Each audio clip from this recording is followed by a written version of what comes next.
smells wafted over, the sweetness of his deodorant, the smoky floral of some other product, and, beneath all that, a scent like the quiet grass at night. In the end, he was the one to take off his glasses and kiss me. But instead of bursting into sparks, my body froze. If I shifted a millimeter, everything would break. Even thinking that word, kiss, was like touching an ice wand to my chest. My ribs seized, freezing solid and spiderwebbing with cracks. I was no longer a firework. I was a thing frozen deep in the Arctic.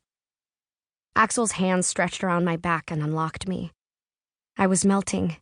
He had released my wind-up key and I was kissing back hard and our lips were everywhere and my body was fluorescent orange, no royal purple, no.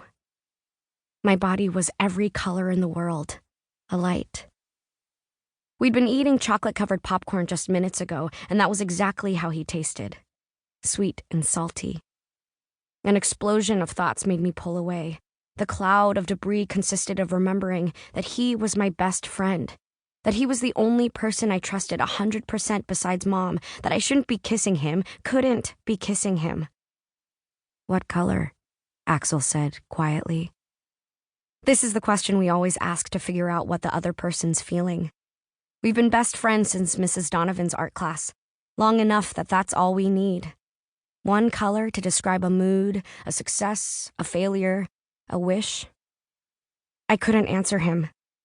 Couldn't tell him I was flashing through the whole goddamn spectrum, including a new dimension of hues I'd never before experienced. Instead, I stood up.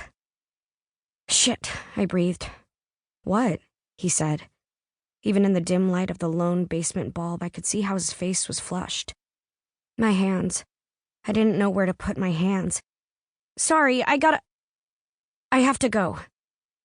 We had a no bullshit rule with each other. I kept breaking it. "Seriously, Leigh?" he said. But I was already running up the stairs, grabbing at the railing to pull myself up faster. I burst into the hallway outside the living room and gulped down breaths like I'd just broken the surface after the deepest dive. He didn't follow. The front door slammed as I left. Even his house was pissed at me. The sound rang out puke green. I thought of the hardcover of a book smacking shut on a story that wasn't finished. 2. I never saw the body up close. The police arrived and I raced ahead of them. Up the stairs 2 at a time. Burst into the master bedroom with a force that nearly cracked the door. All I could see were my mother's legs on the floor, horizontal and sticking out from the other side of the bed. And then Dad was behind me, pulling me out of the way while my ears rang with a shrieking. It was so loud I was certain it was a noise brought by the police. Only when I stopped to catch my breath did I realize the shrieking was coming from me. My own mouth, my own lungs. I saw the stain after they removed my mother, after someone had made a first attempt at cleaning it out of the carpet. Even then, it was still dark and wide, oblong and hideous. Barely the shape of a mother. It's easier to pretend the stain is acrylic paint, pigment, emulsion, water-soluble until it dries. The one part that's hard to pretend about? Spilled paint is only ever an accident. Spilled paint doesn't involve a knife and a bottle of sleeping pills. The day after it happened, we spent hours searching for a note. That was the surreal part. Dad and I floated around the house, moving sloth-like as we pulled at drawers, flipped open cabinets, traced our fingers along shelves. It's not real unless we find a note.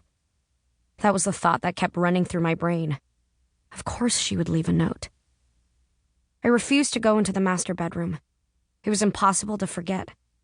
Mom's feet sticking out from behind the bed, my blood pounding. She's dead, she's dead, she's dead. I leaned against the wall out in the hallway and listened to Dad riffling through papers, searching, moving from one side of the room to the other, sounding as desperate as I felt. I heard him open her jewelry box and shut it again. Heard him shifting things around on the bed. He must have been looking under the pillows, under the mattress. Where the hell did people usually leave their notes? If Axel were there...